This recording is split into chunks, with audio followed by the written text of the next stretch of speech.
दोस्तों, आज हम और एक सेशन स्टार्ट करने जा रहे हैं, हमारा चैप्टर नंबर 2 इनकमिंग मटेरियल। आज का सेशन आपको बूस्ट अप होने वाला है। आज के सेशन में मैं बहुत सारा चीज एकदम डेप्थ में समझाने वाला हूं, एकदम क्लियरली आपका माइंड थोड़ा थोड़ा क्लियर होना स्टार्ट हो जाएगा। कल का सेशन था वो इलेक्ट्रोड को हैंडलिंग के लेके था, राइट। इलेक्ट्रोड को हैंडलिंग कैसे करना है, बेकिंग कैसे करना है, उसको स्टोर कैसे करना है, ये सब चीज था। कल का दिन जो था वो लोग बहुत, हमारा पहला दिन था, इसके लिए बहुत सारे लोग आए थे। कुछ लोग ट्रेन से आए थे, कुछ लोग वेस्ट बंगाल से आए थे, कुछ लोग झारखंड से आए थे। और आप कहां से आए थे? बिहार से कुछ लोग आए थे, कुछ लोग पुणे से, महाराष्ट्र से आए थे, कोई लोग ओडिशा से आए थे। बहुत सारे लोग अलग अलग जगह से आए थे, तो थके हुए थे, है ना। इसके लिए कल है ना स्मूथ चला, लेकिन आज का जो सेशन है बहुत शानदार होने वाला है। आप लिख के रखिए, आज आपको बहुत बूस्ट ऑफ नॉलेज मिलने वाला है। तो मैं आशा करता हूं ऑनलाइन वाले को भी यही सेम इंफॉर्मेशन जाता होगा। ऑनलाइन में फर्क यह है कि ऑनलाइन का रिकॉर्डिंग जिन लोगों को चाहिए वो हम लोगों को, दीपेश पटेल को या मुझसे या साहब को, अजय साहब को कांटेक्ट कर सकते हैं, ठीक है। ओके, अभी हम बात करते हैं चैप्टर नंबर 2 की, incoming material inspection procedure. QA/QC inspector जो होता है ना, वो सबसे ज्यादा अगर डरता है ना कोई भी चीज से, तो ये डरने में ये है ना नंबर 1 या 2 पे आता है। यार, हम QA/QC इंस्पेक्टर बन गए, लेकिन हमको पता ही नहीं है कैसे प्लेट को रिसीव करना है, हमको पता ही नहीं है कैसे गास्केट को रिसीव करना है ना। तो गास्केट वगैरह सब चीज में दिखाता हूं, एल्बो वगैरह दिखाता हूं। देखो ये मेरे हाथ में ये एल्बो है, क्या है ये एल्बो। ऐसे ये तो खाली छोटी साइज वाला है, मैं तो बड़ी साइज का रखेगा तो फिर यहाँ पे दिखाने में प्रॉब्लम हो जाएगा, है ना, मैं उठा नहीं पाएगा। इसके लिए छोटी छोटी साइज का एल्बो। गास्केट भी ले लीजिए सर, थोड़ा गास्केट वगैरह ले लीजिए, पूरा मटेरियल वगैरह ले लीजिए। मैं अभी दिखाना आपको स्टार्ट करता हूं, ठीक है। गास्केट का रिसीविंग कैसे करना है, फोर्जिंग का रिसीविंग, फ्लैंज वगैरह देख लीजिए sir Ajay sir, flange gasket वगैरह सब चीज ले लीजिए ताकि मैं यहां पे लोगों को दिखा सकूं, ठीक है। प्लीज ले लीजिए। ओके, अभी देखो ये एल्बो है, इसका रिसीविंग कैसे करना है। बहुत सारे लोग हैं ना QA/QC वाले लोग डरते हैं, भैया हमको नहीं पता है हम कैसे रिसीव करेंगे। तो आज आपका दिमाग खुलने वाला है, क्वेश्चन होने वाला है। आज आप समझ लीजिए आपका करियर का बहुत साल का एक्सपीरियंस, सर को तो 10 साल का एक्सपीरियंस है, 9 से 10 साल का एक्सपीरियंस है सर को, लेकिन फिर भी यहां पे QA/QC का कोर्स करने आए हैं। इसका मतलब कुछ ना कुछ इंफॉर्मेशन यहां बूस्ट होने वाला है। ओके, ऑनलाइन में भी ऐसे बहुत सारे लोग जुड़े हुए हैं, बहुत सारे लोग ऑनलाइन में जुड़े हुए हैं, तो उन लोगों को भी ये सब चीज बूस्ट अप होने वाला है, ठीक है। तो इनकमिंग मटेरियल मतलब मटेरियल के अंदर गेट के वहां पे ट्रक खड़ा है और उसके अंदर बहुत सारे एल्बो है, ट्रक खड़ा है, या उसके अंदर बहुत सारे फ्लैंज है, ट्रक खड़ा है, उसके ऊपर बहुत सारे प्लेट्स है, ट्रक खड़ा है, और उसके पास बहुत सारे QA/QC इंस्पेक्टर को देखने लायक चीज जो मटेरियल बनने वाला है, प्रोडक्ट बनने वाला है, उसका मटेरियल है, उसका इंस्पेक्शन करने का जिम्मेदारी किसका है? ये QA/QC इंस्पेक्टर का है। समझ में आया कि नहीं आया? तो QA/QC इंस्पेक्टर का कोर्स है ना, खाली ऐसा नहीं है कि इलेक्ट्रोड को हैंडलिंग कर दिया तो हम किंग बन गए, घंटा कुछ नहीं बने आप। ये समंदर है, नॉलेज जो है ना एक समंदर है, उससे से एक बूंद ले लिया या तो एक बाल्टी पानी ले लिया, इसका मतलब ये नहीं कि आप 30वां खान बन गए, घंटा कुछ नहीं बने। मैं भी अभी भी स्टूडेंट हूं, मैं भी सीख रहा हूं, समझ में आया ना। और सीखना ही है, जो लोग नहीं सीखेंगे उसका कोई कैरियर ब्राइट होने वाला नहीं है। तो आप लोगों को आज इनकमिंग मटेरियल मतलब मटेरियल का इंस्पेक्शन कैसे करना है, जब स्टार्टिंग में रॉ मटेरियल होता है, रॉ मटेरियल का इंस्पेक्शन कैसे करना है, उसके बारे में आज हम इंफॉर्मेशन बहुत डेप्थ में जाने वाले हैं। आइए दोस्तों, मैं हूं Vishal Dhameliya, welding and NDT service में आप सभी का स्वागत करता हूं। हमारा यूट्यूब चैनल है वेल्डिंग नॉलेज, हमारा यूट्यूब चैनल है वेल्डिंग नॉलेज, ठीक है। तो वेल्डिंग नॉलेज से आप देख सकते हैं, बहुत सारे वहां पे यूट्यूब में वीडियो वगैरह अवेलेबल है। हमारा लिंक्डइन आईडी है विशाल धामेलिया करके है, हमारा वेबसाइट है weldingandndtservice.com। जिन लोगों को NDT लेवल 2 का ट्रेनिंग लेना है, जिन लोगों को NDT लेवल 2 का ट्रेनिंग लेना है, फ्री ऑफ कॉस्ट यहाँ पे होता है, कोई पैसा नहीं है। कोई पैसा दिया है? कितने लोगों ने यहां से NDT किया है? कोई पैसा लिया आपसे? गद्दा, तकिया, सब चीज फ्री है, रूम का पूरा फैसिलिटी फ्री है। यही सब चीज बाहर आप जाओगे तो शायद 30-40 हजार रुपए में कोर्स होगा। ऊपर से आप यहाँ पे कोर्स करते हैं ना तो आपको रूम फ्री मिलता है, गद्दा तकिया फ्री मिलता है, इलेक्ट्रिसिटी फ्री मिलता है, पानी का बिल फ्री मिलता है।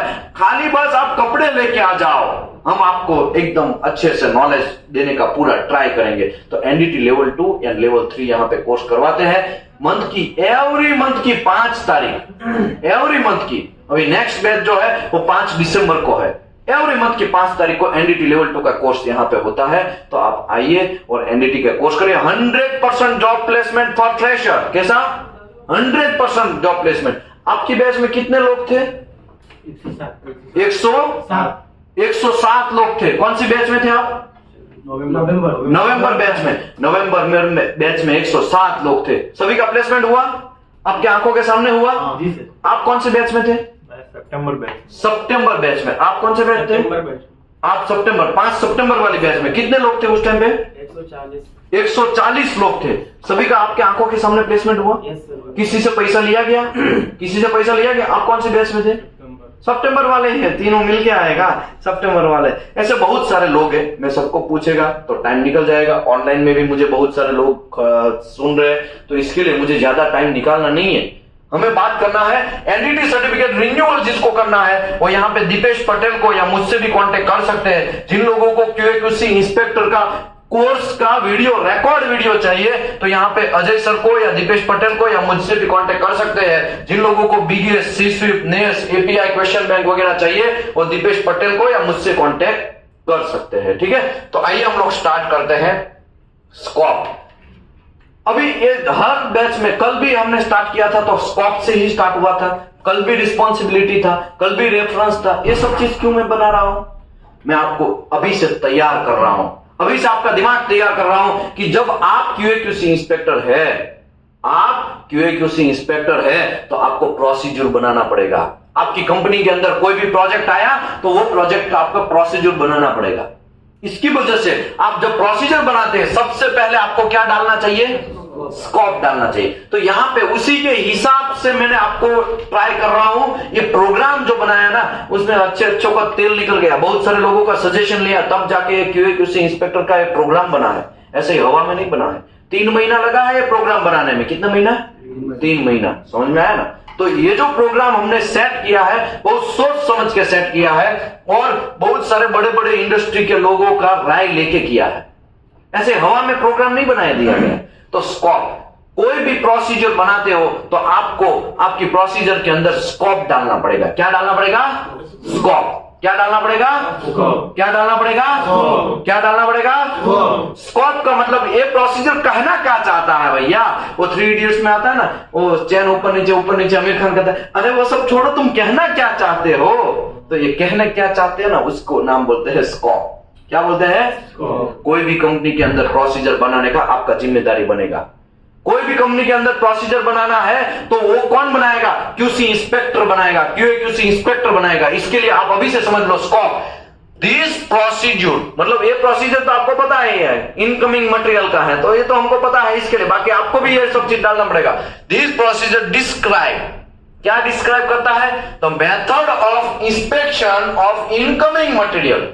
कैसे मेथड से आपको इनकमिंग मटेरियल आया है आपके गेट के पास या आपके स्टोर के अंदर, उसका मेथड समझाता है ये प्रोसीजर। समझ में आया? ओ चाचा, कहां से है आप? महाराष्ट्र। महाराष्ट्र में कहां से है? मुंबई से। तो आपको कैसे पता चला यहां पे जाना चाहिए? यहां पे आने का आपको कैसे पता चला? एक्चुअली सर आपको मैंने वीडियो वगैरह देख के। ऑनलाइन में नहीं चल रहा है? चल रहा है ना? सब बराबर है ना? ओके, म्यूट ऑल करना है। चलो, एक भी कुछ गड़बड़ हुआ? चलो चलेंगे। डिस्टर्ब मत किया करो, डिस्टर्ब मत किया करो। चलो, मेरे को बहुत लोड है, आज खत्म करना है। This procedure describe the method of inspection. Method of inspection किसका? इनकमिंग मटेरियल का। तो ये स्कोप के अंदर क्या लिखा है? इनकमिंग मटेरियल का मेथड लिखा गया है। या तो रिसेप्शन मटेरियल प्लेट हो या पाइप हो, फोर्जिंग हो, फ्लैंज हो, फास्टर हो और गास्केट हो। गास्केट अभी मैं लेके आता हूं थोड़ी देर में, लेकिन ये है फ्लैंज। ये क्या है? फ्लैंज। ये क्या है? एल्बो। सर एक गास्केट भी लेके आइए थोड़ा। ठीक है, ये फ्लैंज, ये एल्बो, ये पाइप्स, यहाँ पे बहुत सारे मटेरियल है। मैं दिखाने बैठेगा ना तो मेरे पास ऐसा टाइम नहीं है। लोग बहुत सारे एक्सपीरियंस वाले, 10-10 साल वाला एक्सपीरियंस वाले, तो मुझे अभी दिखाने के लिए ऐसा टाइम नहीं है। लेकिन मैं, आप इतना समझ लो, ये सब मटेरियल फ्लैंज वगैरह समझ लो आपकी कंपनी के गेट के वहां पे आया है, स्टोर में आया है, तो आपको इंस्पेक्शन कैसे करने का, इनकमिंग इंस्पेक्शन कैसे करने का, उसका इंफॉर्मेशन ये प्रोसीजर के अंदर समझाया जा रहा है। समझ में आया? तो आज का दिन आप दिल थाम के बैठिए, आपको बहुत सारा इंफॉर्मेशन मिलने वाला है। रिस्पॉन्सिबिलिटी, कौन कौन रिस्पॉन्सिबल है? तो क्वालिटी मैनेजर। ये प्रोसीजर को बनाने के लिए जिम्मेदार पर्सन कौन है? Quality manager. ये प्रोसीजर के हिसाब से काम हो रहा है कि नहीं हो रहा है, वो देखने के लिए जिम्मेदार पर्सन कौन है? क्वालिटी इंस्पेक्टर या तो फिर इंस्पेक्शन इंजीनियर। ये प्रोसीजर के हिसाब से काम करवा के इंस्पेक्शन करवाने का जिम्मेदार पर्सन कौन है? स्टोर कीपर या तो फिर इंजीनियर। समझ में आया? फिर से क्यूसी मैनेजर जो है, क्वालिटी मैनेजर है, वो क्या करेगा? ये प्रोसीजर को प्रॉपर तरीके से बनाएगा। कैसे बनाएगा? हवा में बना देगा। कोई भी प्रोजेक्ट मिलता है ना, तो प्रोजेक्ट का स्पेसिफिकेशन होता है। क्या होता है? प्रोजेक्ट का स्पेसिफिकेशन। कौन से मटेरियल आता है, कौन सा मटेरियल लाना है, कौन सा मटेरियल नहीं लाना है, कौन सा मटेरियल ड्राइंग के हिसाब से देखना है कि नहीं, क्लाइंट का कोई एक्स्ट्रा रिक्वायरमेंट है कि नहीं है, वो सब चीज का इंफॉर्मेशन आपका क्वालिटी मैनेजर को होगा या तो फिर क्यूसी इंस्पेक्टर को होगा। वो लोग ये प्रोसीजर बनाएंगे। देखा जाए तो जिम्मेदार पर्सन अभी आप है। ये प्रोसीजर बनाने का जिम्मेदार पर्सन कौन है? आप लोग है। समझना है? क्यूए क्यूसी इंस्पेक्टर है। अगर क्यूए क्यूसी इंस्पेक्टर नहीं बनाता है, फ्रेशर लोग है, तो कौन बनाएगा? क्वालिटी मैनेजर बनाएगा। ओके, प्रोसीजर तो वो बना देगा, उसके हिसाब से काम करवाने का जिम्मेदार पर्सन कौन है? क्वालिटी इंस्पेक्टर है या तो फिर इंस्पेक्शन इंजीनियर है। ओके, अभी हम बात करते हैं, ये प्रोसीजर जो है उसके हिसाब से काम करना है और काम करवा के इंस्पेक्शन करवाने का जिम्मेदारी कौन है? किसका है? स्टोर सुपरवाइजर का है। ओके, ये प्रोसीजर बनाया मैंने कैसे? हम लोगों ने यहाँ पे एक प्रोसीजर का एक सैंपल बनाया। वो किसके हिसाब से? रेफरेंस हमने किसका लिया है? एएसएमई सेक्शन 2A 2B या तो 2C का। फेरस मटेरियल 2A जो है ना, वो ferrous material, non ferrous material 2B का, और 2C मतलब इलेक्ट्रोड एंड फिलर वायर का। ठीक है। Okay, ASME B 16.20 metallic gasket and pipe flange, ASME B 16.5 ब्ला ब्ला ब्ला, बहुत सारा चीज यहाँ पे मैंने रेफरेंस लिया, लेकिन यहाँ पे मैंने एक एक्स्ट्रा रेफरेंस लिया है, कस्टमर स्पेसिफिकेशन। तो ये हमारा माई बाप है, ये तो हमको पहले लेना, बाकी तो ये सब चीज लेना ही है। एएसएमई के हिसाब से कस्टमर नहीं बोला होगा कि हमको एएसएमई के हिसाब से काम करवाना है, तो फिर ये सब का रेफरेंस तो लेना ही पड़ेगा। ठीक है, इसके हिसाब से प्रोसीजर बनाया गया है। प्रोसीजर, आपका ड्यूटी अभी स्टार्ट। क्या हो गया?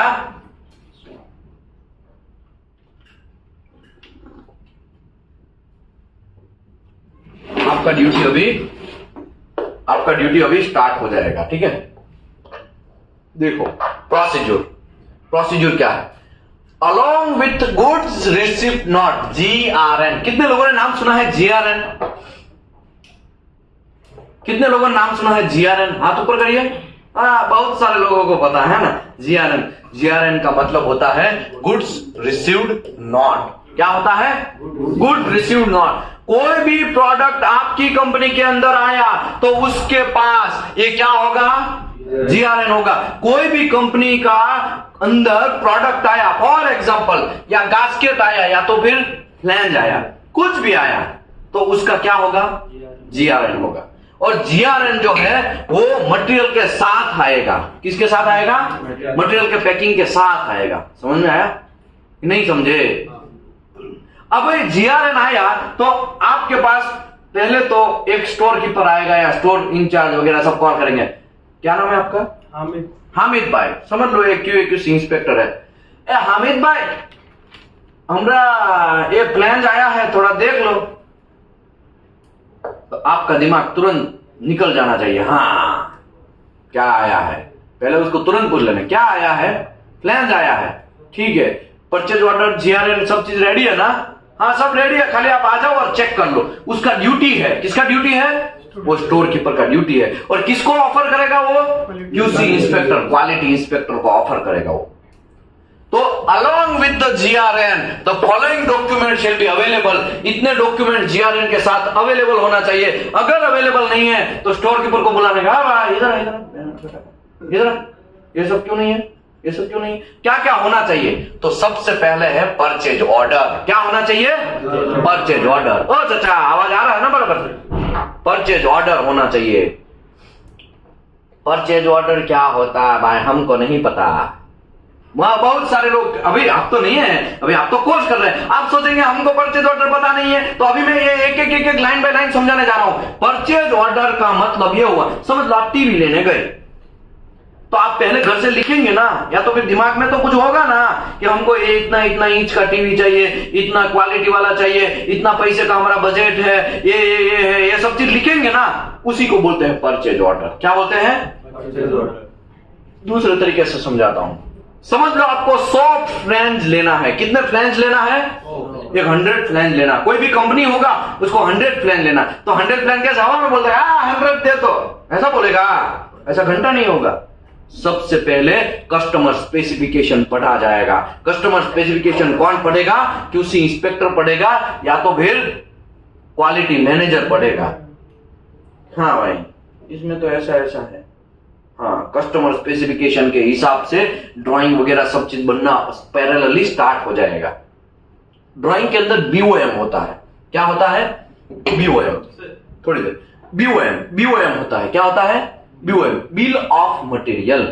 जब कोई भी मटेरियल का ड्राइंग बता, कोई भी प्रोडक्ट होता है उसका एक ड्राइंग होता है। ड्राइंग के अंदर कौन कौन सा मटेरियल उसमें चिपकने वाला है, फ्लैंज लगेगा, गास्केट लगेगा, प्लेट लगेगा, पाइप लगेगा, ट्यूब लगेगा और कोई बफेल प्लेट लगेगा, व्हाटएवर जो भी लगने वाला है वो सब चीज वहां पे बीओएम के अंदर होगा। ड्राइंग के अंदर कोई भी प्रोडक्ट का जो ड्राइंग होगा ना उसके अंदर होगा। ये बात है। अभी ड्राइंग के हिसाब से परचेज डिपार्टमेंट, कौन सा डिपार्टमेंट? Purchase department. देखो ड्राइंग जैसे ही बन जाता है, ड्राइंग का अप्रूवल चाहिए। क्या चाहिए? अप्रूवल। ड्राइंग क्लाइंट के पास जाएगा और क्लाइंट उसको क्या करेगा? अप्रूव करेगा। हाँ भाई ऐसा ही प्रोडक्ट चाहिए। तो फाइनल अप्रूवल किसका रहेगा? क्लाइंट का। क्लाइंट मतलब जिसको प्रोडक्ट चाहिए उसको। समझ में आया ना? बात समझ में आ रहा है? ये बात सीरियस है, थोड़ा थोड़ा आपको डेप्थ में समझना पड़ेगा। मेरे पास ऐसा टाइम नहीं है कि और मैं डेप्थ में जाऊं, वरना मैं परचेज ऑर्डर को समझाने के लिए पूरा एक दिन तक समझा सकता हूं। कितने दिन तक? एक दिन तक। लेकिन ऐसा टाइम नहीं है, आपको समझ जाना है परचेज ऑर्डर मैं कहना क्या चाहता हूं। परचेज ऑर्डर के अंदर अभी देखो, अभी परचेज डिपार्टमेंट क्या करेगा पता है? कितना प्लान चाहिए? ओ बीओएम में तो लिखा 200 प्लान है। सबका साइज, किसी का 600 ग्लास, किसी का 300 ग्लास, किसी में 4 हॉल, किसी का 5 हॉल, उसका हब इतना होना चाहिए, इसका लेंथ इतना होना चाहिए, उसका पाइप का डाया उतना होना चाहिए, सॉरी पाइप का नहीं, वो फ्लैंज का इनसाइड का डाया वगैरह होना चाहिए। वो बहुत सारा चीज वो कहां से देखेगा? ड्राइंग के अंदर से। परचेज डिपार्टमेंट क्या करेगा? 200 फ्लैंज चाहिए। 200 किसके हिसाब से चाहिए? तो ड्राइंग के ऊपर नोट रहेगा एज पर ASME, जो भी चाहिए इसका। समझ लो आपको ऐसा यहां पे लिखा है, ये क्या है? पाइप फ्लैंज या फ्लैंज फिटिंग किसके अंदर है? एज पर ASME B16.5 में। ड्राइंग के अंदर ही लिखा होगा। आप बोलेंगे साहब ड्राइंग के अंदर नहीं लिखा, तो ड्राइंग के अंदर अगर नहीं लिखा है तो कस्टमर स्पेसिफिकेशन के अंदर लिखा होगा। साहब कस्टमर स्पेसिफिकेशन के अंदर नहीं लिखा है तो कस्टमर स्पेसिफिकेशन के अंदर नहीं लिखा है तो क्लाइंट गधा है। क्या है? क्लाइंट क्या है? गधा है। समझ में आया कि नहीं आया? तो क्लाइंट कभी गधा होता है क्या? नहीं होता। मोस्टली नहीं, 99.9% तो क्लाइंट गधा नहीं होता। तो क्लाइंट क्या डाल ही देगा कि किसके हिसाब से चाहिए। मुझे अमेरिकन स्टैंडर्ड के हिसाब से चाहिए, हमें यूरोपियन स्टैंडर्ड के हिसाब से चाहिए, चाइनीज स्टैंडर्ड के हिसाब से चाहिए, रशियन स्टैंडर्ड के हिसाब से चाहिए, इंडियन बॉयलर रेगुलेशन IBR के हिसाब से चाहिए, या तो फिर चाइनीज पिनाकिन स्टैंडर्ड के हिसाब से चाहिए, जर्मन स्टैंडर्ड के हिसाब से चाहिए। किसके हिसाब से चाहिए आपको? सब चीज कस्टमर स्पेसिफिकेशन के अंदर लिखा होगा। समझ लो आप ASME के हिसाब से चाहिए। क्या चाहिए? ASME के हिसाब से वो 300 प्लान चाहिए। कितना प्लान चाहिए? 300 या 200 व्हाटएवर। और एक पता कैसे चलेगा? ड्राइंग के अंदर से, ड्राइंग के BOM में। ओके मैं ड्राइंग सिखाएगा, मैं ड्राइंग समझाने वाला हूं, लेकिन जो 18 दिन का ये कोर्स जो है ना, ये टोटल 18 दिन का कोर्स है। कितने दिन का है? 18 दिन का। उस 5-6 दिन बाकी रहेगा ना, तब मैं ड्राइंग समझाएगा, या लास्ट 2-3 दिन के अंदर मैं ड्राइंग, पाइप का drawing, isometry drawing, pressure vessel का ड्राइंग कैसे देखने का। ओके, मैं क्या करेगा, प्रेशर वेसल यहाँ पे एक दिखाएगा और एक ड्राइंग दिखाएगा, देखो ऐसा ड्राइंग है और इसका ऐसा प्रेशर वेसल बनता है, ऐसे करके कंपेयर करते करते दिखाएगा, ताकि आपका दिमाग सनके ना, आपका दिमाग एकदम क्लियरली, तुरंतली, फिजिकली देख ले, बात को समझ ले। समझ में आया कि नहीं आया? अभी देखो, परचेज ऑर्डर का परचेज डिपार्टमेंट है, वो देखेगा हाँ 300 प्लान चाहिए ड्राइंग में, हाँ 300 लिखेगा, 300 लाइन क्लास, वो सबका तो अलग अलग है, तो सब अलग अलग अलग अलग के रिक्वायरमेंट के हिसाब से लिखेगा, ठीक है। वो परचेज ऑर्डर कहां जाएगा? वो परचेज ऑर्डर पहले तो क्वालिटी डिपार्टमेंट के पास आएगा। क्वालिटी डिपार्टमेंट देखेगा भाई ये मुत्तु स्वामी ने, परचेज डिपार्टमेंट ने बराबर लिखा है कि नहीं लिखा है। ऐसा ना हो कि 300 क्लास का प्लान चाहिए था, वहां पे सभी क्लास चेंज हो गया और 600 क्लास घुसेड़ दिया है। ऐसा हो सकता है कि नहीं हो सकता है? या तो 600 होता था, 600 चाहिए था और सब में पैसा बचाने के चक्कर में 300 घुसेड़ दिया है। ऐसा हो सकता है कि नहीं हो सकता है? तो परचेज ऑर्डर क्वालिटी डिपार्टमेंट के पास जाएगा, क्वालिटी हेड उसको देखेगा, उसका बीओएम देखेगा, लेटेस्ट बीओएम देखेगा, लेटेस्ट बीओएम के हिसाब से वो चेक करेगा और साइन करेगा, हाँ भाई ओके। फिर वो परचेज डिपार्टमेंट जो है, वो परचेज ऑर्डर को लेके परचेज हेड के पास जाएगा, सर ये बना दिया, सर ये रिलीज करना है, देखो ना साइन करो ना, वो साइन करेगा। फिर परचेज डिपार्टमेंट क्या करेगा पता है? क्लाइंट ढूंढेगा, ओ भाई कौन हमको दे रखता है, तो 300 क्लास 300 प्लान चाहिए भाई, कौन आप दे सकते हैं? आप दे, आपका भी कोटेशन भेजो, आपका भी कोटेशन भेजो, आपका भी कोटेशन भेजो, आप भी दे सकते हैं, चलो आपका भी कोटेशन भेजो, आपका भी कोटेशन भेजो, सबका कोटेशन मंगवाएगा। क्या करेगा? तो हमको 1000 रुपए में माल दे रहा है, तोहरा तो बहुत महंगा है भैया, 1500 रुपया, तू तो हमको 5000 में दे, तू तो हमको 8000 में, अरे तू तो 1200 में ही दे रहा है, लेकिन ये 1000 वाला है, 1200 वाला है। क्वालिटी वगैरह हिसाब से, आपका कंपनी के रिक्वायरमेंट रूल्स के हिसाब से आप डिसाइड करेंगे। माल सबका मिलता है, चाइना का भी माल मिलता है, वही चीज जापान का भी माल मिलता है ना, क्वालिटी डिफरेंट होता है, तो आप अपने हिसाब से डिसाइड करना। परचेज ऑर्डर जो है वो ओके, हाँ ये बंदा है 1200 में, अच्छा ठीक है, तो क्या उसको नहीं देने का? वहां पे जाके उसकी कंपनी के अंदर जाने का, उसकी कंपनी के अंदर ऑडिट करने का कि रियल में हम उसको काम दे रहे हैं, वो टाइमली हमारा कर सकता है कि नहीं कर सकता है, उसको बोलते हैं ऑडिट, बोलते हैं क्लाइंट ऑडिट बोलते हैं। क्या अभी क्लाइंट कौन हो गया? वो खुद हो गया। समझाता हूं कैसे, एक एग्जांपल लेता हूं तब पता चले। रिलायंस ने काम दिया है एलएनटी को कि हमको 10 वेसल बना दो। कितना वेसल बना दो? 10 वेसल बना दो। अभी रिलायंस ने सब मंजूर कर दिया, रिलायंस ने भी परचेज ऑर्डर बनाया होगा कि भाई ये हमारा 10 वेसल बना सकता है। ऐसा ना हो कि विजय माल्या बन जाए, ऐसा हो सकता है कि नहीं हो सकता है? पैसा लेके, क्योंकि 10% पैसा दे दिया है, रिलायंस क्या बोलेगा, चल भाई तुम काम स्टार्ट करो, ले 10% पैसा, चलो काम स्टार्ट करो। ऐसा ही होता है ना, 5% काम स्टार्ट करो, चलो 5% दे रहा हूं, 20% दे रहा हूं, तुम काम स्टार्ट करो। लेकिन ऐसा ना हो कि विजय माल्या हो जाए। विजय माल्या मतलब लेके भाग जाए, ऐसा हो सकता है कि नहीं? इसके लिए रिलायंस पहले चेक करेगा एलएनटी काबिल है कि नहीं है। तो रिलायंस के बहुत सारे डिपार्टमेंट वाले लोग पहले रिलायंस एलएनटी के अंदर विजिट करेंगे। हाँ तुम्हारे पास तो मशीन भी है, हाँ रोलिंग मशीन भी है, हाँ भाई तुमको प्लेट भी, तुम्हारे पास जगह भी है, मैन पावर भी है, हाँ क्यूसी डिपार्टमेंट भी है, ओके परचेज डिपार्टमेंट भी है, सबका अलग अलग है। हाँ तुम्हारे पास कैपेसिटी है भैया, 10 वेसल तुम बना सकता है भैया, हाँ चलो भाई हम एग्री है। तो हर क्वालिटी भी चेक करना पड़ेगा ना। ऐसा ना हो कि अलीबाबा वाला माल पकड़ा दिया जाए, ऐसा हो सकता है कि नहीं हो सकता है? इसके लिए रिलायंस साम दाम दंड भेद सब चेक करेगी। बहुत सारे लोगों के दिमाग में है ना वैसा होता है, कुछ नहीं, बड़े लोग होते हैं ना उसी को ऑर्डर मिलता, घंटा ऐसा नहीं होता, बड़े लोगों का भी ऑडिट होता है। कितने लोगों ने ऑडिट फेस किया? हाथ ऊपर करिए। ऑनलाइन वाले ने कितने लोगों ने फेस ऑडिट किया? ऑनलाइन वाले कितने लोगों ने ऑडिट फेस किया? थोड़ा कमेंट मारिए भाई, हम देखेंगे लास्ट में, कमेंट देखेंगे सबका। ये फैजल सबका बदला लेगा। आगे बढ़ते हैं। ऑडिट देखा है आप लोगों ने, राइट? ऑडिट में कोई मसला नहीं है। अभी क्या होगा, रिलायंस ऑडिट करेगी, रिलायंस को ओके लगा कि सब बढ़िया है, सब बढ़िया है, चकाचक है, ये बंदा काम कर सकता है। रिलायंस लिख के दे देगी कि चलो भाई तुमको 2200 करोड़ का प्रोजेक्ट मिला, 2200 करोड़ का तुमको प्रोजेक्ट मिला, हमको कुछ भी हो जाए 5 बॉयलर दो, 5 बॉयलर को इरेक्शन भी करना है और वो 5 बॉयलर को आपको इरेक्शन करके अच्छे से रनिंग भी कर देना। बहुत सारे एग्रीमेंट होगा, लीगल भी एग्रीमेंट होगा, इसमें बहुत सारे एग्रीमेंट होते हैं। आप ऐसा मत समझो कि 1 साल, समझ लो हमको 3 साल के लिए दिया, 3 साल के अंदर खत्म करना है। एलएनटी 3 साल के अंदर खत्म नहीं कर पाया तो रिलायंस क्या करेगी, एलएनटी को पेनल्टी मारेगी, डेबिट करेगी और वो डेबिट आपको भरना पड़ेगा, लीगल डेबिट होगा वो। आप ऐसा अरे हमसे नहीं होता है, छूट जाएंगे, घंटा, वो सब चीज नहीं होता, लीगल एग्रीमेंट के साथ सब काम होता है। आप ऐसा समझ रहे हो ना कि ऐसे ही हम लोग ऐसे ही पानी वड़ा पाव जैसा खा खेल नहीं है, ये करोड़ों का बिजनेस चल रहा है। कैसे बात बिजनेस चल रहा है, करोड़ों का। तो वहां पे सब लीगल डिपार्टमेंट भी हो गए।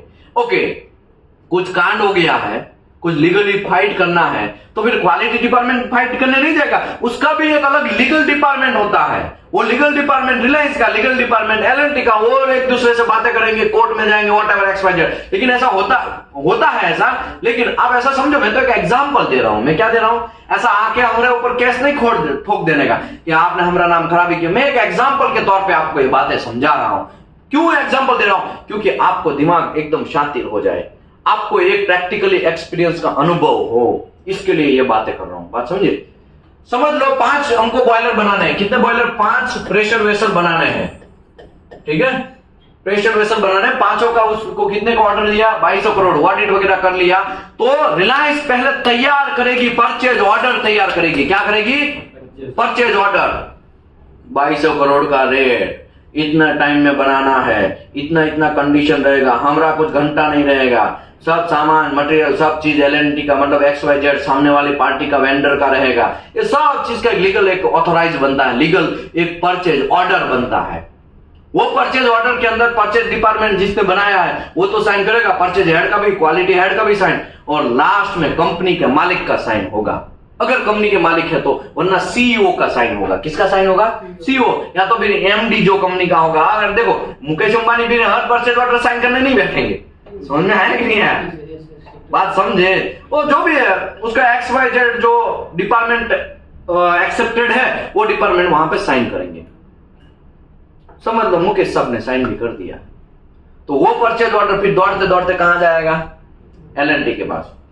आई वाह, मजा आ गया, चलो पेंडे बांटा जाए, चलो मिठाई बांटी जाए, हमको ऑर्डर मिल गया, है ना। ऐसा होता है, जनरली ऐसा ही होता है। बहुत सारी कंपनियों में मिठाई बांटी जाती है। हमारे कंपनी में भी मिठाई बांटी जाती थी। किसी की कंपनी में बांटी गई थी, है ना। ऑर्डर मिलता है तो मोस्टली कंपनी में बांटा जाता है ना। क्या हमको ऑर्डर मिल गया, हमको ऑर्डर मिल गया, हमको ऑर्डर मिल गया। लेकिन ऑर्डर मिल गया तो काम खत्म। अभी तो आपको चाबुक बनना स्टार्ट हुआ, अभी तो आपकी बैंड बनना स्टार्ट हुआ। अभी क्या करेगा, परचेज डिपार्टमेंट है ना, वो 5 बॉयलर, ड्राइंग वगैरह सब अप्रूव होना स्टार्ट हो जाएगा। डिजाइन डिपार्टमेंट, एलएनटी का डिजाइन डिपार्टमेंट काम करने लगेगा, एलएनटी का प्लानिंग डिपार्टमेंट काम, क्योंकि उसको भी लिमिट दे दिया गया है। कितना लिमिट है प्लानिंग डिपार्टमेंट के पास, 3 साल। परचेज ऑर्डर में कितने पैसे का आपको खरीदना है, तो ये एक लिमिट बन दिया है कि 2200 करोड़ का प्रोजेक्ट है, तो उसका XY estimate department, instrumentation department, purchase department, quality department, HR department, legal जो डिपार्टमेंट है, वो सब चीज दौड़ने लगेंगे, क्योंकि काम अब स्टार्ट हो गया है। क्या हो गया है, काम स्टार्ट हो गया। डिजाइन डिपार्टमेंट डिजाइन बनाएगा 5 बॉयलर का, और वो डिजाइन जो है वो क्लाइंट के पास भेजा जाएगा, क्लाइंट देखेगा। क्लाइंट मतलब कौन, रिलायंस देखेगा। ऑर्डर ओके है भैया, हाँ यही ऐसा ही बॉयलर चाहिए। नहीं यहाँ पे बॉयलर में देखो, यहाँ पे थोड़ा गड़बड़ है, यहाँ पे हमको जो XYZ उसको क्वेरी बोलते हैं। क्या बोलते हैं, जो भी है, क्वेरी भी सॉल्व हो गया, क्वेरी सॉल्व। फिर लास्ट में रिलायंस क्या करेगा, ऐसा थप्पा मारेगा, हाँ ओके। प्रोडक्ट मतलब ये डिजाइन ड्राइंग ओके, ये ड्राइंग ओके हो गया है, वो परचेज डिपार्टमेंट के पास जाएगा। ये लीगल है भाई, ये एक खत्म होता है तो दूसरा स्टार्ट होता है, दूसरा स्टार्ट होता है तो तीसरा स्टार्ट होता है, ऐसे करके एक चेन रिएक्शन जैसा है। कैसा है, चेन रिएक्शन। अभी परचेज डिपार्टमेंट देखेगा, ओ 2200 करोड़ तो सब ठीक है, चलो ओके। लेकिन हमको ये सब अभी प्लानिंग डिपार्टमेंट क्या करेगा, परचेज डिपार्टमेंट क्या करेगा, मटेरियल खरीदना पड़ेगा, क्योंकि मटेरियल उसके स्कोप में है, एलएनटी के स्कोप में है। ओ 80 प्लेट चाहिए, 100 प्लेट चाहिए, इतना प्लान चाहिए, इतना पाइप चाहिए, पूरा एक डेटा शीट तैयार करेगा बिल ऑफ मटेरियल से। डेटा शीट के हिसाब से वापस वो भी परचेज ऑर्डर बनाएगा। क्यों बनाएगा? उसको खरीदना पड़ेगा ना बाहर से, पूरा थोड़ी एल&टी तो क्या मैन्युफैक्चरिंग कर सकता है, मटेरियल तो उसको चाहिए ना, तो उसको भी मटेरियल कहां से लाना पड़ेगा? बाहर से। तो वो भी परचेज ऑर्डर बनाएगा। वो भी ये रिलायंस ने जैसा प्रोसेस किया ना, वो भी दूसरी कंपनी के, समझ लो कोई फ्लैंज बनाने वाली छोटी मोटी कंपनी है, वहां पे जाएगा, हाँ तो तुम्हारे को हम दे दे 5-6 करोड़ का ऑर्डर दे रहे हैं, लेकिन तो हमको डुबा ना दे, हमारा 5-6 करोड़ डूब ना जाए, इसके लिए वो भी ऑडिट करेगा वहां पे। क्या तू लायक है भाई, फ्लैंज बनाने लायक है, मेरे को टाइमली फ्लैंज देगा, क्योंकि मेरे पास भी क्या टाइम है, 3 ही साल का टाइम है भैया, तो तुम 3 साल के बाद देगा मुझे फ्लैंज, तो मैं 3 साल में फ्लैंज कैसे लगाएगा? मुझे तो 3 साल में प्रोडक्ट ओके करके भेज देना है, वहां पे इरेक्ट कर देना है, वहां पे कमीशनिंग कर देना है, वहां पे उसका प्रोसेस स्टार्ट हो जाना चाहिए। तो मुझे दो है ना, प्लानिंग डिपार्टमेंट क्या करेगा, वो टाइमिंग डिसाइड करेगा कि इतने टाइम में हमको दे देना है, तो सभी ऐसे डिपार्टमेंट लग जाएंगे। तो इसको बोलते हैं परचेज ऑर्डर। क्या बोलते हैं? तो रिलायंस ने परचेज ऑर्डर किसको दिया? एल&टी को। एल&टी परचेज ऑर्डर किसको देगी? ये फ्लैंज बनाने वाली, ये गास्केट बनाने वाली, ये एल्बो बनाने वाली कंपनियों को, डिफरेंट पाइप बनाने वाली कंपनी, प्लेट बनाने वाली कंपनी, सबको अलग अलग ऑर्डर देगा, राइट? तो ये परचेज ऑर्डर एल&टी अगर बनाएगा मेरे भाई, ओ चाचा, एल&टी बनाएगा, तो एल&टी का भी लास्ट में परचेज ऑर्डर में कौन किसका साइन है? परचेज हेड का, या तो फिर सीईओ या तो कंपनी के मालिक का साइन होगा, तभी उसको गया होगा, राइट? अभी माल बन गया वहां पे, व्हाटएवर माल बन गया, अभी तक आपका एंट्री नहीं हुआ था आपका एंट्री तो खाली परचेज ऑर्डर बराबर है कि नहीं है वो चेक करने के लिए, वो तो या तो आपका हेड का होगा। अभी आपका एंट्री नहीं हुआ, अभी आपका एंट्री स्टार्ट होगा। मटेरियल बन के आया, गेट पे ऊपर खड़ा है, गेट के अंदर से आया और सीधा कहां पे उतरा? वेयर हाउस में, या तो हमारा स्टोर है वहां पे उतरा, स्टोर कीपर ने उतारा, तुरंत स्टोर कीपर कॉल करेगा। क्या करेगा? तुरंत स्टोर कीपर कॉल करेगा, सर फ्लैंज आया है। कौन से प्रोजेक्ट का? रिलायंस का है सर। क्या नाम है आपका? हामिद भाई आ जाओ, हामिद सर आ जाओ। हामिद सर जाएंगे, पहले तो बोलेंगे क्या मटेरियल आया? फ्लैंज। कौन सा प्रोजेक्ट है? रिलायंस। तो अमित भाई क्या करेंगे पता? रिलायंस का ड्राइंग निकालेंगे। क्या करेंगे? रिलायंस का ड्राइंग निकाले। अगर एक्स्ट्रा कोई भी पूछताछ करनी है तो कॉल से बात करके, या तो फिर टेलीफोनिक से बात करके, या तो मेल से बात करके कर लेंगे, और रिक्वायर्ड डॉक्यूमेंट है अमित भाई तैयार करेंगे। ओके, अभी सबसे पहले आपको जीआरएन होना चाहिए। क्या होना चाहिए? जीआरएन। देखो, जीआरएन मतलब गुड्स रिसीव्ड नॉट, जीआरएन आपको होना चाहिए। तो अमित भाई पहले तो किसके पास मांगेंगे जीआरएन? Store keeper. अब भाई जीआरएन दो। हाँ जीआरएन हो भाई, परचेज ऑर्डर दो। तो वो क्या करेगा? वो स्टोर कीपर ही परचेज ऑर्डर देखे। अभी साहब अभी परचेज ऑर्डर की क्या जरूरत है? ओ चाचा परचेज ऑर्डर की अभी क्या जरूरत है? तो भाई देखना पड़ेगा, आपने माल मंगवाया कुछ और माल दे दिया है कुछ और। ऐसा हो सकता है परचेज ऑर्डर में 300 क्लास लिखा गया है, लेकिन आया है कुछ 150 या 100 व्हाटएवर। परचेज ऑर्डर में 600 क्लास लिखा गया है कि 600 क्लास का फैन चाहिए, और आपको घुसेड़ दिया है 300 क्लास का। ऐसा हो सकता है कि नहीं हो सकता है? अली बाबा माल प्रकट हो सकता है कि नहीं हो सकता है? इसके लिए अमित भाई क्या करेंगे? ऐसा नहीं, हमारे कंपनी का हेड वाला साइन वाला परचेज ऑर्डर दो। क्या बोलेगा? हमारे कंपनी, क्योंकि अभी एल&टी में अमित भाई एल&टी में है। क्या नाम है आपका? आकिब भाई भी किसके अंदर है? एल&टी के अंदर। तो परचेज ऑर्डर तो होगा ना, तो जीआरएन के साथ परचेज ऑर्डर मांगेगा। किसके पास मांगेगा? स्टोर कीपर के पास। तो ऐसा हो सकता है ना, परचेज ऑर्डर डुप्लीकेट वगैरह सब सेटलमेंट हो सकता है। ऐसा हो सकता है कि नहीं हो सकता है? इसके लिए अमित भाई परचेज डिपार्टमेंट को भी कॉन्टेक्ट करेंगे। ओ अनप्राइज्ड परचेज ऑर्डर भेजो ना, ऐसा बोलेंगे। क्या बोलेंगे? अनप्राइज्ड मतलब उसके अंदर रेट वगैरह नहीं लिखा होगा। तो रेट क्या है उसको इरेज कर दिया गया होगा, या उसके ऊपर लाइन वगैरह मार दिया होगा जो दिखेगा नहीं, उसको अनप्राइज्ड परचेज ऑर्डर बोलते हैं। तो हमें अब अमित भाई को कितने पैसे का प्रोडक्ट है उससे कोई मतलब है? उससे कोई मतलब नहीं है। उससे तो क्या मतलब है कि जो प्रोडक्ट हमने मंगवाया वही आया है कि नहीं आया, इसके लिए उसको क्या चाहिए? परचेज ऑर्डर चाहिए। समझ लो ये फ्लैंज आया है, फ्लैंज का जीआरएन होगा, परचेज ऑर्डर होगा, और क्या होगा? टेस्ट सर्टिफिकेट होगा। एमटीसी बोलते हैं। क्या बोलते हैं उसको? एमटीसी। लेकिन प्रॉब्लम यह है एमटीसी नहीं होगा। एमटीसी प्रोडक्ट के साथ आना चाहिए था। किसके साथ आना चाहिए था? प्रोडक्ट के साथ आना चाहिए था, लेकिन प्रोडक्ट के साथ आएगा नहीं। तो हमीद भाई बुलाएंगे, इधर कहा एमटीसी नहीं लेके आए, वो तुम्हारा प्रॉब्लम है, हमारा प्रॉब्लम नहीं है। वो देख लो तुम, वो तुम्हारा, मैं किधर भी साइन नहीं मारेगा, मैं इंस्पेक्शन भी नहीं करेगा, मैं साइन भी नहीं करेगा, वो तुम्हारा जिम्मेदारी। हमको तो भाई जीआरएन के साथ परचेज ऑर्डर चाहिए, टेस्ट सर्टिफिकेट चाहिए, एडिशनल रिक्वायरमेंट कोई है तो वो चाहिए, और डायमेंशन रिपोर्ट चाहिए।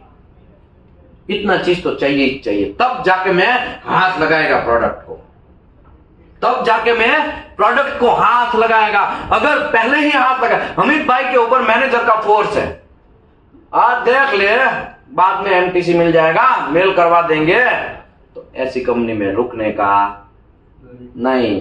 तुरंत बुलाती है मगर वैसी कंपनी में जाने का नहीं। वो कंपनी के पास सिस्टम नहीं है। कोई भी कंपनी के पास अगर सिस्टम नहीं है ना, ये बात लिख लो, कोई भी कंपनी के पास सिस्टम नहीं है ना, वैसी कंपनी कभी भी लाइफ में आपको ज्वाइन नहीं करना चाहिए। कंपनी के पास सिस्टम नहीं है, वैसी कंपनी में आज का एक भाग दौड़ भरी जिंदगी में आपकी बैंड बच जाएगी, आपको बहुत लोड पड़ेगा, आपको बहुत काम करना पड़ेगा। कंपनी के पास सिस्टम नहीं है, कोई भी कंपनी के पास सिस्टम नहीं है, वैसी कंपनी में आपको ज्वाइन नहीं होना चाहिए। बात समझ में आया कि नहीं आया? सर जवाब ही नहीं है, जवाब नहीं है तो जाओ भाई, कोई प्रॉब्लम नहीं है। अगर जॉब ही अवेलेबल नहीं है, बेरोजगार है आप, तो जाओ। लेकिन रोजगार आपके पास है, आप 25,000 सैलरी कमा रहे हैं, अच्छी एक सेटलमेंट सिस्टम वाली कंपनी में कमा रहे हैं, आपको कोई 30,000 ऑफर कर रहा है, वहां पे कोई सिस्टम नहीं है, तो वैसी कंपनी में जाने का, बुलाती है मगर वहां जाने का, क्योंकि आपका पापड़ बनने वाला है वहां पे। क्या बनने वाला है? पापड़। पापड़ समझ में आ रहा है ना? कहाँ हो जाने वाला है? बैंड बनने वाला आपका। तो वैसी कंपनी में जाने का नहीं। हमीद भाई देखेंगे, जीआरएन आया, परचेज ऑर्डर आया, टेस्ट सर्टिफिकेट भी ओरिजिनल आया। ओरिजिनल यहाँ पे ना बहुत सारा अली बाबा होता है।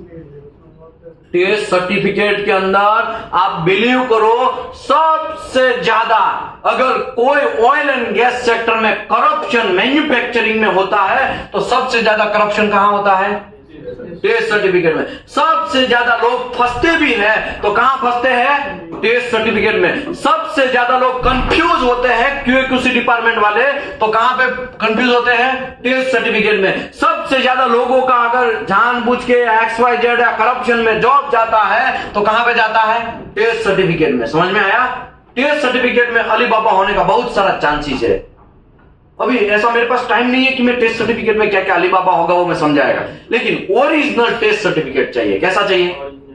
अगर ओरिजिनल नहीं है तो किसी ने वैलिडेट किया है वैसा सर्टिफिकेट चाहिए। कैसा चाहिए? वैलिडेट किया हुआ। समझ लो आपने जिंदल स्टील से प्लेट मंगवाया। किससे मंगवाया? बहुत बड़ी कंपनी, बहुत बड़ी कंपनी। जिंदल स्टील में से आपने प्लेट मंगवाया तो आपको सर्टिफिकेट किसका होना चाहिए? जिंदल स्टील का ही होना चाहिए। दूसरा कोई घुसेड़ देगा तो वो सब चलेगा नहीं, वो कुछ भी चलेगा नहीं। आपको टेस्ट सर्टिफिकेट ओरिजिनल चाहिए। समझ लो ओरिजिनल सर्टिफिकेट भी आया, अमित भाई ने चेक किया, आकिब भाई ने चेक किया, भाई ओरिजिनल सर्टिफिकेट भी है, पीओ भी है, टेस्ट सर्टिफिकेट भी है। एडिशनल कोई रिक्वायरमेंट क्लाइंट का है कि भाई देखो फ्लैंज है ना, मुझे एडिशनल रिक्वायरमेंट के हिसाब से, तो ऐसा भी कुछ है एडिशनल, मतलब क्लाइंट का कोई एक्स्ट्रा रिक्वायरमेंट है क्या? एएसएमई से हटके, एएसएमई में जो रिक्वायरमेंट है वो तो हमने फुलफिल किया, लेकिन एएसएमई से हटके कोई रिक्वायरमेंट है क्या? तो वो भी फॉर एग्जाम्पल मैं आपको समझाता हूं, ऐसा एडिशनल रिक्वायरमेंट कब आएगा। समझ लो आपको एक पानी का पाइपलाइन डालना है, पानी का पाइपलाइन, और रशिया के अंदर डालना है। किसमें डालना है? रशिया के अंदर। तो भाई रशिया में तो -डिग्री टेम्परेचर जाता है, तो वहां पे इंपैक्ट टेस्टेड मटेरियल होना चाहिए। कैसा होना चाहिए? इंपैक्ट। वो एक एडिशनल रिक्वायरमेंट हो गया। समझ में आया ना? अगर यही पाइपलाइन अगर यहां पे डालना है तो यहां पे ऐसा कोई रिक्वायरमेंट नहीं है, यहां पे इंपैक्ट टेस्टेड करने की जरूरत नहीं है मटेरियल को। सर वेंडर शायद क्लाइंट अपना रैंडम टेस्ट भी करता है ना? रैंडम टेस्ट सबका बदला लेगा, सब समझाता हूं। आगे बढ़ते हैं। देखो सर ने बोला ना, वो भी एक पॉइंट में समझाता हूं बाद में। एडिशनल रिक्वायरमेंट, एडिशनल रिक्वायरमेंट कुछ है तो ठीक है, वो भी उसका भी पेपर होना चाहिए। डायमेंशन रिपोर्ट साहब अभी तो यहाँ पे आया है, डायमेंशन रिपोर्ट कहां से आएगा? तो वेंडर का क्यूसी जो है उसने वहां पे चेक किया होगा, वेंडर का क्यूसी होगा ना, जिंदाल स्टील है उसका क्यूसी डिपार्टमेंट होगा ना, उसने ये प्लेट का रिपोर्ट बनाया होगा ना, वो डायमेंशन रिपोर्ट चाहिए। समझ में आया कि नहीं आया? समझ में आया? इस 4 चीज चाहिए और साथ में एडिशनल सबसे बड़ा गब्बर सिंह चाहिए। गब्बर सिंह कौन है? GRN, goods received not. लेकिन प्रॉब्लम मेरे भाई यहाँ पे ये होता है, लोग है ना परचेज डिपार्टमेंट वाले बहुत दौड़ के बहुत ट्रेस में आपको है ना ऐसा बोलेंगे, भाई जल्दी क्यूसी डिपार्टमेंट वाले जल्दी साइन करो GRN, वो पैसा रिलीज, क्योंकि एक GRN साइन किया तब जाके जिंदाल को पैसा मिलने वाला है, तब जाके जिंदाल को पैसा मिलने वाला है। तो जिंदाल वाला परचेज डिपार्टमेंट की बयान बजाएगा, मार्केटिंग डिपार्टमेंट की बयान, तुमको यार प्लेट चाहिए तब तो ले लिया था, अभी 60 दिन हो गया, अभी तक पेमेंट नहीं हुआ। लेकिन 60 दिन में अभी तक पेमेंट होने का नहीं रीजन है क्योंकि अभी तक GRN क्यूसी डिपार्टमेंट ने साइन किया नहीं है। क्यूसी डिपार्टमेंट जैसे ही GRN साइन करेगा तुरंत उसको वहां पे वो जो है साइन किया हुआ GRN अकाउंट के पास जाएगा, परचेज ऑर्डर भी अकाउंट के पास जाएगा, अकाउंट वाला खट से 1 लाख 2 लाख 2 3 करोड़ जो भी है कैश वाइज फट से उसको डाल देगा। समझ आया? आपका वैल्यू का मतलब समझ आया? अभी प्रॉब्लम कहां होगा? प्रॉब्लम है भैया आप फ्रेशर है। क्या है? आप फ्रेशर है, आपका रिक्रूटमेंट क्यूसी में ही हुआ है लेकिन आप कैसे है? फ्रेशर है। तो परचेज डिपार्टमेंट का हेड या परचेज डिपार्टमेंट का इंजीनियर जो 2-3 साल 5 साल से काम कर रहा है वो दौड़ते दौड़ते आपके पास आएगा, फ्रेशर के पास है, ए भाई ये जल्दी साइन करो ना यार, ये जल्दी साइन करो ना, ये बाहर मटेरियल पड़ा है, बाहर ट्रक खड़ा है, उसको अंदर लेना है। तो आप क्या समझेंगे? हाँ भाई हम साइन करेंगे तभी अंदर आएगा, है ना? और आप अपने आप में एक बड़ा सा फीलिंग करेंगे, वाह इसकी माँ का 4 साल 5 साल और हमारे पास साइन करने आया है ना। लेकिन आपको ये पता नहीं है कि आपकी वो कितना बैंड बजा के जाए, मीठा मीठा बोलेगा आपको। क्या बोलेगा? मीठा मीठा बोलेगा। उसका GRN साइन हो गया, इसका मतलब ये हुआ वो जो प्रोडक्ट है वो ओके है, और वो प्रोडक्ट ओके है इसका मतलब कि वहां से पैसा रिलीज हो जाएगा। कहां से? जो जिसका प्रोडक्ट जो जिसने भेजा है प्रोडक्ट उसको पैसा भी मिल जाएगा। समझ में आया? वेंडर को पैसा मिल जाएगा। लेकिन आप अपने आप में किस में मजा करेंगे? वाह हमसे देखो हमारा पोस्ट देखो, हमारा कुछ घंटा पोस्ट नहीं है, तुम्हारा यूज करके गया वो। क्या करके गया वो? तोहरा यूज करके गया वो। समझ में आया कि नहीं आया? लेकिन फ्रेशर को ये सब बात पता नहीं चलेगी। फ्रेशर को तो क्या रहेगा कि बस GRN साइन करना हमारा ड्यूटी है, तो हमको कुछ नहीं करना है, खाली साइन कर देना है। लेकिन भैया आप भूल गए GRN के साथ आपको किसको साइन कर देखना है? परचेज ऑर्डर देखना है। GRN के साथ आपको किसको देखना है? टेस्ट सर्टिफिकेट देखना है। GRN के साथ आपको एडिशनल रिक्वायरमेंट देखना है। GRN के साथ आपको डायमेंशन रिपोर्ट देखना है। बहुत सारी चीज देखना है। हाँ मैं समझाता हूं टेस्ट सर्टिफिकेट कैसे देखते हैं, वो मैं समझाता हूं, सब समझाता हूं, किसी को बख्शेगा नहीं, सब समझाता हूं। लेकिन कहने का मतलब आप ऐसा बिहेवियर मत करिएगा, हमसे साइन करवा के गया, कुछ घंटा नहीं तुमको उठा बना के गया, वो तुमसे साइन ले लिया उसने। समझ में आया ना? तो जहां चाहे वेल्डिंग एंड एनडीटी चेयर पे आप बैठ गए हैं। कैसे बैठ गए? वेल्डिंग एंड एनडीटी के चेयर पे बैठ गए। आपको कोई टोपी पहनाना नहीं चाहिए। लूडो आपको टोपी पहनाएगा ना तो मेरे को ढक्कन में पानी लेके मरना पड़ेगा। समझ में आया कि नहीं आया? आपको कोई टोपी पहनाना नहीं चाहिए। हाँ बेंचर उसको टोपी पहनाओ ना, आपको कौन टोपी पहनाएगा? इसके लिए तो ये 18 दिन का कोर्स है कि QA/QC डिपार्टमेंट को कभी भी कोई टोपी तो पहनाना ही नहीं चाहिए। समझ में आया कि नहीं आया? स्ट्रांग बन जाना है मेंटली, वरना मुझे बोलो सर को क्या यहाँ जरूरत है QA/QC कोर्स करने का? 29 ईयर के लोग यहाँ पे QA/QC कोर्स करने आए थे। अभी आपका सर का भी ये बैच में सबसे सीनियर शायद यही है। कितने साल का एक्सपीरियंस है? 10 ईयर, 9 to 10 ईयर का एक्सपीरियंस है सर को। फिर भी यहाँ पे वो QA/QC का कोर्स करने आए हैं। कुछ तो रीजन होगा ना। ये 18 दिन, अभी आप बोलो क्या आपको क्या लग रहा है? 9 साल का एक्सपीरियंस वाला कोई बंदा है तो उसका सैलरी अप्रोक्सीमेटली 50,000 से प्लस होगा। फॉर एग्जाम्पल इतना होता है इंडिया में। तो 50,000 रुपया एक महीने का, 18 दिन का, ये 2-3 दिन आने जाने में होगा तो 18-20 दिन हो गया। तो ये 50,000 रुपया वेस्ट तो नहीं बोलेंगे, वहां पे वो छोड़ के यहाँ पे कोर्स करने आए तो कुछ तो रीजन होगा ना भैया। हवा में तो कुछ आया नहीं है, हवा में तो आया नहीं है ना, कुछ तो रीजन है। तो इसकी वजह से रीजन है कि आपको कोई टोपी पहनाना नहीं चाहिए, कोई टोपी पहनाना नहीं चाहिए। अगर आपको कोई टोपी पहना गया ना तो समझ लेना है मेरे को ढक्कन में क्या लेना है, पानी लेना है, समझना है ना कि नहीं यार। ऑनलाइन वाले का अलग मैटर है, क्योंकि ऑनलाइन वाले में मैं यहाँ पे फ्लैश दिखा रहा हूँ, गास्केट दिखा रहा हूँ, वो सब पता नहीं चलेगा, तो ऑनलाइन वाले का अलग मैटर है। लेकिन ऑफलाइन में आप यहाँ पे बैठे इतने सारे लोग, तो आपको तो कोई टोपी पहनाएगा ना, तो सर आपको भी शायद ढक्कन में पानी लेके मरना चाहिए। आपको भी टोपी तो पहनाना ही नहीं चाहिए। और टोपी आपको कौन पहनाएगा? प्रोडक्शन डिपार्टमेंट पहना सकता है, परचेज डिपार्टमेंट, प्लानिंग डिपार्टमेंट, और वेल्डर, ग्राइंडर, फीटर, ये सब लोग आपको टोपी पहनाने के लिए चक्कर में रहते हैं। लेकिन क्वालिटी डिपार्टमेंट का इंजीनियर एकदम स्ट्रांग होगा ना, कोई टोपी नहीं पहनाएगा, आप उसको टोपी पहनाओ। बराबर कह के लो, क्या करो, कह के लो। गलती किया है बख्शना नहीं है, कोई फ्रेंडशिप नहीं। यहाँ पे प्रॉब्लम क्या होता है पता है, बहुत सारे लोग है ना फ्रेंडशिप चले, तू मेरा फ्रेंड पास कर देना, तू मेरा फ्रेंड, तू मेरा दोस्त, अरे तू तो हमारे गांव वाला, तू तो हमारा यूपी बिहार वाला, तू तो हमारा गोरखपुर वाला। समझ में आया ना? ये सब चीज बंद। इंडस्ट्री के अंदर प्रोफेशनलिटीज एकदम फंडा है। अगर आप प्रोफेशनलिटी से थोड़ा भी हट के गए तो आपको ठोकर खाना मिल जाएगा, आपको बहुत सारा प्रॉब्लम क्रिएट हो जाएगा। आज नहीं तो कल प्रॉब्लम होगा, कल नहीं तो परसों प्रॉब्लम होगा, लेकिन आपको प्रॉब्लम होगा। प्रोफेशनलिटी ओनली एक ही फंडा, प्रोफेशनलिटी से बातें करना, प्रोफेशनलिटी से काम करना। कोई किसी का फ्रेंड नहीं, गलती किया है तुमको पनिशमेंट मिलेगा। और पनिशमेंट देने वाले लोग कौन है? QAQC डिपार्टमेंट, वो उसको पनिशमेंट देने वाले लोग हैं। समझाया? वो समझाएगा, मैं 18 तारीख को समझाएगा पनिशमेंट कैसे दिया जाता है, ठीक है ना, बराबर कह के कैसे लिया जाता है, सब समझाएगा 18 तारीख को। 18 तारीख को नहीं, 18 दिन का लास्ट दिन होगा ना, उस दिन में आपको बहुत सारा चीज का इंफॉर्मेशन देगा। अभी देखो यहाँ पे गुड्स रिसिप्ट नोट जो है, उसके साथ ये सब मटेरियल, ये चारों चार चीज अवेलेबल है, तो ही हमारा भाई साहब जाएगा कहां पे, चेक करने के लिए। ओके, साथ में ड्राइंग भी होना चाहिए। क्या होना चाहिए? ड्राइंग होना चाहिए, ठीक है। अभी होगा क्या, परचेज ऑर्डर तो आपकी कंपनी का ही होगा, तो आपको तो कोई टेंशन नहीं है।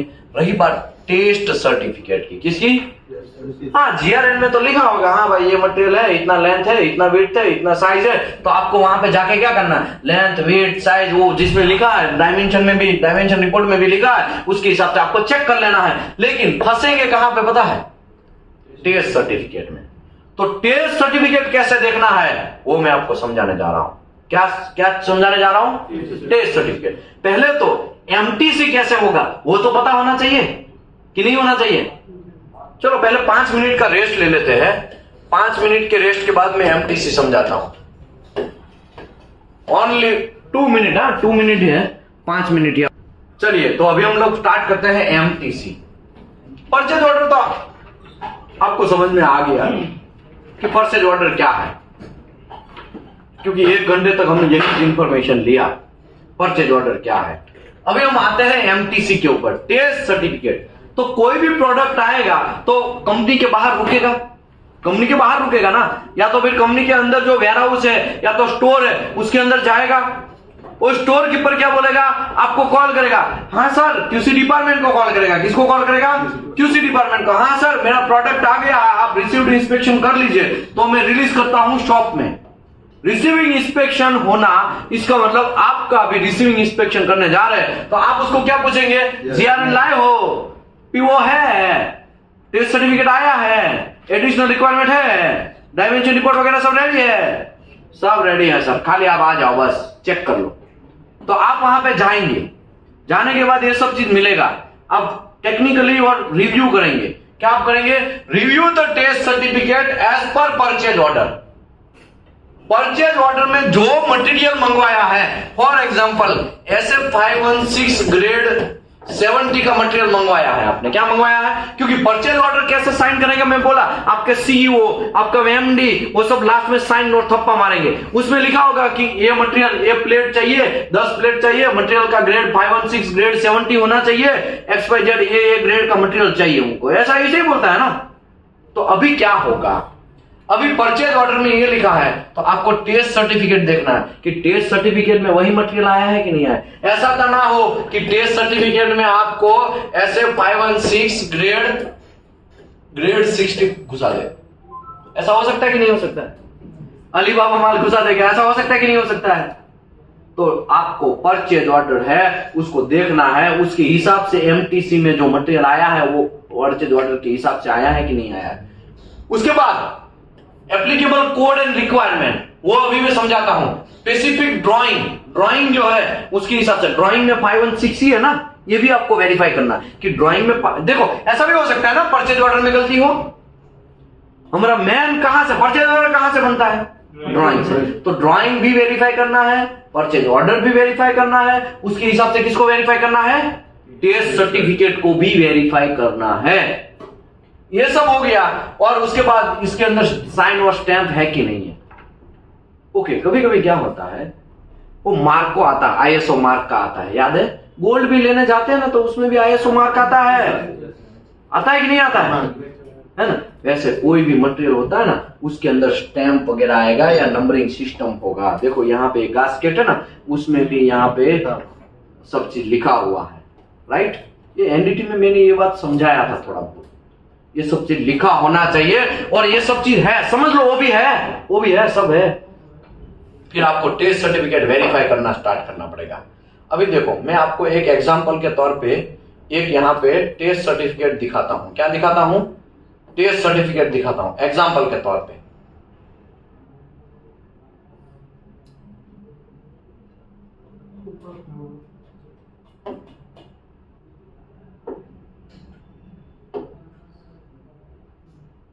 देखो ये एक एमटीसी है, क्या है? एग्जाम्पल के तौर पे मैं एमटीसी को कैसे रिव्यू करना है ना वो मैं समझाने जा रहा हूं। ऊपर चली बात है, बाकी तो 18 दिन के अंदर बहुत सारा चीज आने वाला है। ये किसका एमटीसी है? महाराष्ट्र सीमलेस लिमिटेड, इसका एमटीसी है। ये मैन्युफैक्चरर कौन है? महाराष्ट्र सीमलेस लिमिटेड वाला मैन्युफैक्चरर है। उसने कस्टमर XYZ को क्या किया है? XYZ उसका कस्टमर है, उसको दिया और इसने आपको घुसाया है, राइट? ऐसा ही मटेरियल है। अभी आपका ड्यूटी ये है, पहले स्पेसिफिकेशन आप देखेंगे। ये क्या लिखा है? ASTM A333 ग्रेड 6 2018 के हिसाब से। मतलब आपको ये पता चला A333 ग्रेड 6 का मटेरियल है ये, ठीक है? तो आपको सबसे पहले ASME खोलना है या ASTM खोलना है। ASME समझ में आ रहा है ना? ASME सेक्शन 2A खोलना है, उसमें ऐसे 333 खोलना है। क्या खोलना है? ऐसे 333 खोलना है। मैं आपको दिखाता हूं ऐसे 333 कैसा होता है।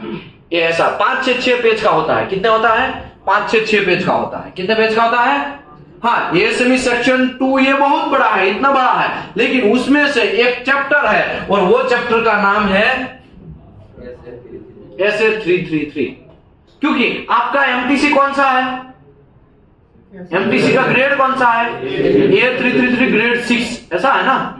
तो आपको ASME खोल के उसका कंपेयर करना है कि भाई ASME के हिसाब से, ASME हमारा स्टैंडर्ड है, हमारा माई बाप है। क्या है? हमारा माई बाप है। उसमें जो लिखा है वही से एमटीसी में आया है कि नहीं? एमटीसी मतलब टेस्ट सर्टिफिकेट। क्या बोलते हैं उसको? Test certificate. क्या बोलते हैं उसको? क्या बोलते हैं उसको? क्या बोलते हैं उसको? क्या बोलते हैं उसको? Test certificate. कोई भी मटेरियल का टेस्टिंग होता है, टेस्टिंग 2 वे से होता है। एक non destructive testing, NDT, non destructive testing, जो आप लोग यहाँ पे 20 दिन में वो फ्री ऑफ कॉस्ट वाला जो हम लोग चलाते हैं वो करते हैं। और दूसरा होता है डिस्ट्रक्टिव टेस्ट। क्या होता है? वो दोनों का टेस्ट ओके होता है तब जाके एमटीसी बनता है। क्या बनता है? एमटीसी बनता है। अभी एमटीसी ये हमने यहां पे दिखाया भैया। एमटीसी किसका है? मील टेस्ट सर्टिफिकेट। यहां लिखा है ना मील टेस्ट सर्टिफिकेट, ये नहीं लिखा है? मील टेस्ट सर्टिफिकेट ऐसा लिखा है ना? ओके, इसका OD ID कितना इंच का, कितना लेंथ, कितना पीस का है, टेस्ट सर्टिफिकेट कौन सा डेट है, डेट कौन सा है, कौन सी अप्रैल से बनाया है, वो सब चीजें टेस्ट सर्टिफिकेट बनता है ना, तो उसमें दिखाया जाता है। अभी आपका ड्यूटी है यहां से स्टार्टअप। पहला ये क्या लिखा है? ये क्या लिखा है? ये इसमें लिखा केमिकल कंपोजिशन। हाँ, आपको पता चल गया कि हाँ ASTM ये 333 ग्रेड 6 हमारे परचेज ऑर्डर में लिखा था, वही जाया है। लेकिन टेस्ट सर्टिफिकेट रिव्यू तो करना पड़ेगा ना भैया। रिव्यू नहीं करेंगे तो आप प्रॉब्लम होगा, रिव्यू नहीं करेंगे तो आपको प्रॉब्लम होगा। इसके लिए रिव्यू करना, बहुत सारे लोग जो डरते हैं ना, टेस्ट सर्टिफिकेट नहीं पहचानते हैं, टेस्ट सर्टिफिकेट रिव्यू करना नहीं आता है। कितने लोगों को ने टेस्ट सर्टिफिकेट देखा है, हाथ ऊपर करिए, देखा है।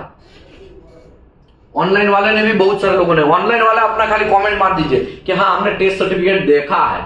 तो ये एक एग्जांपल के तौर पे मैं, जिसने नहीं देखा है उसके लिए एग्जांपल के तौर पे मैं यहाँ पे दिखा रहा हूं, ठीक है। ऑनलाइन में भी बहुत सारे लोग जुड़े हुए, बहुत सारे लोग जुड़े हुए, है ना। तो please thank you very much. Online में भी बहुत सारे लोगों को मैं शुक्रिया अदा करता हूं, आप लोग ज्वाइन हुए। अभी देखो ये टेस्ट सर्टिफिकेट है, सबसे पहले यहाँ पे ए है, इसके बाद यहाँ पे बी है, इसके बाद यहाँ पे सी है, इसके बाद किधर पे डी होगा, कहां गया भैया, सबसे लास्ट में है, यहाँ पे डी है, यहाँ पे ई है। समझ में आया ना। ये सब चीज आपको step by step by step, step by step, step by step check करना है। तो अभी हम लोग पहला किसका डिस्कशन करेंगे, ए का। तो ये मटेरियल है, उसका कच्चा चिट्ठा पूरा का पूरा एक चैप्टर में दिया गया है, specification for seamless and welded steel pipe for low temperature service and other application with required notch toughness. अभी मुझे ये बोलो, इसका मतलब ये पाइप का बात है। यहां पे भी लिखा है, देखो नाम, hot finished seamless carbon steel pipe. ये पाइप की बात चल रही है। किसकी बात चल रही है, पाइप। क्योंकि पाइप मंगवाया, एमटीसी में भी पाइप है, आपका परचेज ऑर्डर में भी पाइप है, तो वही पाइप आया है कि नहीं आया है उसका डिस्कशन करने के लिए यहाँ पे पाइप का एमटीसी दिखाया गया है। और पाइप का एमटीसी दिखने के लिए आपको ये केमिकल कंपोजिशन चेक करना पड़ेगा। तो केमिकल कंपोजिशन चेक करने का सिंपल तरीका है, पहले तो आप ये चैप्टर निकालो। तो ये सेमी का ऐसा चैप्टर है, ठीक है। ये चैप्टर 5 से 6 पेज का होगा। कितने पेज का होगा, 5 से 6 पेज का होगा, ज्यादा नहीं होगा। ये 5 से 6 पेज का ही होगा, ज्यादा नहीं होगा। आप भूल जाओ अगर ज्यादा है ऐसा सोचोगे तो। 5 से 6 पेज का है, मैक्सिमम 8 पेज। तो वो आप नहीं खोल सकते एसएमई सेक्शन 2A से कि वो भी हमको सिखाना पड़ेगा।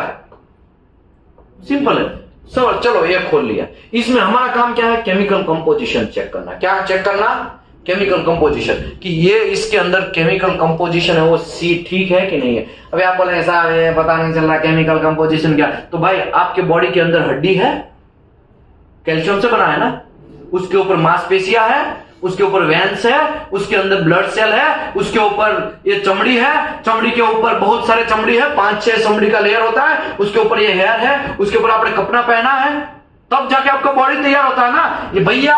तो वैसे ही ये जो मटेरियल है, ये जो पाइप है, वैसे ही तैयार होता है। कार्बन से तैयार होता है, मैंगनीज से तैयार, सिलिकॉन, फास्फोरस, सल्फर, क्रोमियम, मोली, निकल, कॉपर, वेनेडियम, नियोबियम, टिटेनियम, ये बहुत सारे ऐसे मटेरियल है, उससे ये मटेरियल तैयार होता है। तो अभी आप है भैया डॉक्टर, क्या है, डॉक्टर। आप किसके डॉक्टर है, मेटल के डॉक्टर है। तो आपको पता तो होना चाहिए ना भैया हड्डी टूटा है कि नहीं टूटा है। सर दर्द हो रहा है यहाँ पे, पता नहीं क्यों दर्द हो रहा है, लेकिन आपको तुरंत पता चल जाना चाहिए शायद इसको किडनी स्टोन हो सकता है, क्योंकि आजकल बहुत सारे लोगों को किडनी स्टोन होता है तो ज्यादा दर्द होता है। तो आप डॉक्टर है, किसके डॉक्टर, लेकिन मेटल के डॉक्टर है।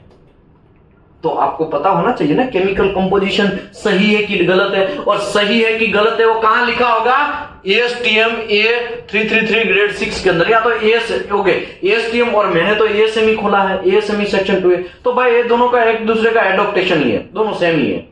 फर्क ये है ASTM में ये लिखा होगा और ASME में SA333 ग्रेड 6 लिखा है, नया कुछ है नहीं। समझ में आया कि नहीं आया। अभी टेम्पररी बेस पे इतना समझो। अभी हमने ASME खोला, ASME के अंदर केमिकल कंपोजिशन हमको देखना है।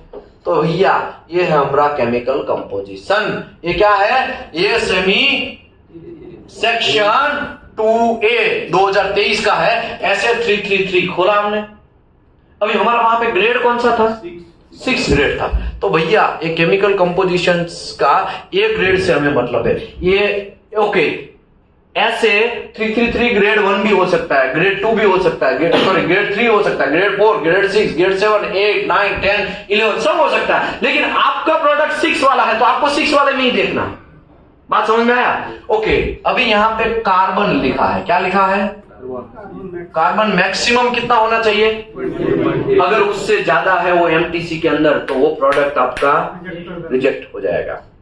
मैक्सिमम 0.30 देख लेते हैं भैया, इसमें कहा नया रॉकेट है। कार्बन आपका 0.30 से मैक्सिमम उतना होना चाहिए, मतलब मिनिमम होगा तो चलेगा, मैक्सिमम उससे ज्यादा होना नहीं चाहिए। तो यहां पे भी लिखा, देखो ये जो है ना रिक्वायर्ड वैल्यू, ये रिक्वायर्ड वैल्यू कहां से लिखा होगा उसने, एसएमई सेक्शन 2A से लिखा होगा, समझ में आया? यहां पे उसने लिख दिया है 0.30, ये 0.30 ये भी मैक्सिमम वैल्यू लिखा है कि नहीं लिखा है? इसने लिखा है ना? अच्छा, अगर नहीं लिखा है, और ऐसा भी हो सकता है ना, एमटीसी ये तो एडिट करके होता है, तो इसमें भी अली पापा कर दिया, तो कोई बात नहीं, आप ये सभी को खोल के देख लो, ये सभी को खोल के देख लो, ये इजी है भाई, एकदम इजी है, ये कोई नया रॉकेट नहीं है। एमटीसी चेक करना बहुत इजी है। कार्बन मुझे ये बोलो 0.30 से बढ़ना नहीं चाहिए, तो यहाँ पे इसका ये हॉट है और प्रोडक्ट फॉर्म है, तो इसमें मुझे बोलो ये हीट फॉर्म है, ये प्रोडक्ट फॉर्म है, मुझे ये बोलो इसमें से बढ़ा है, एक में कितना है 0.12, 0.12, 0.12, सब में ऐसा ही है, 0.128, 0.12124, 0.11122, ऐसा ही है। मतलब ये कोई 0.3 से बढ़ा नहीं है, मतलब